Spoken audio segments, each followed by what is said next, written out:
What?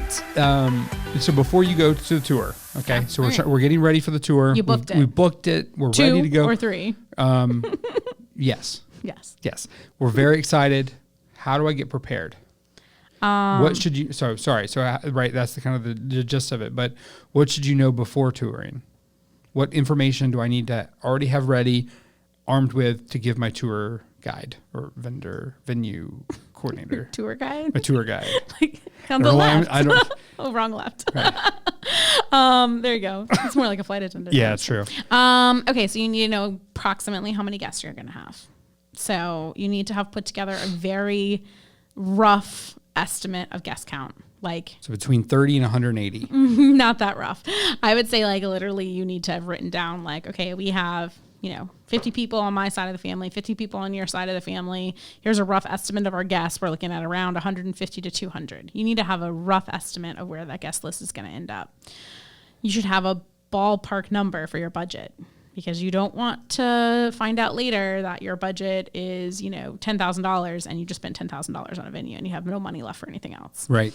Or that you booked a venue that only accepts up to 80 guests and now you have 120. Exactly. Yeah. And now what? Because you're not getting that money back because you invited too many guests. Right. About 40 awkward conversations. Yeah, very awkward. And then general time frame. So I think an idea of season or specific dates you're looking at, I would ask those kinds of questions in those initial inquiries. Or when you're doing your research, make sure how many guests do they have. And just a good little tip. The number of guests a space can hold is very different for a wedding than it is for a corporate conference event or something like that, because you have your DJ, you have a dance floor. So you have different things to think about that take up square footage in your space. Right. If you're planning to have a band versus a DJ that's taking up more square footage, or you're adding a photo booth or champagne wall, different things like that, it's going to change. So if your venue tells you, oh yeah, for a seated reception, we can do 150, but you're planning to have a band and a photo booth and a champagne wall and, all these extras, make sure you talk about that to make sure that it's truly 150 and that's not eating into your guest seating area. Good advice. Yeah. Oh, I already jumped ahead on a couple of these. I'm sorry. Whoops. Whoopsie.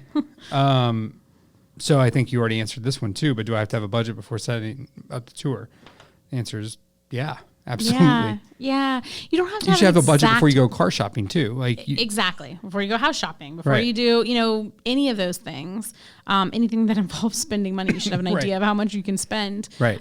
It doesn't have to be exact, but you need to have a general idea of who's contributing to the budget, how much approximately they're contributing to the budget, how much approximately you're contributing to the budget, so that you don't spend 50, 75%, 100% on just the venue rental. Right. You don't want to book a venue and not have money left for anything else. It's not. Have you seen it happen? I've seen people I've seen people come to me that have spent way too much money on their venue.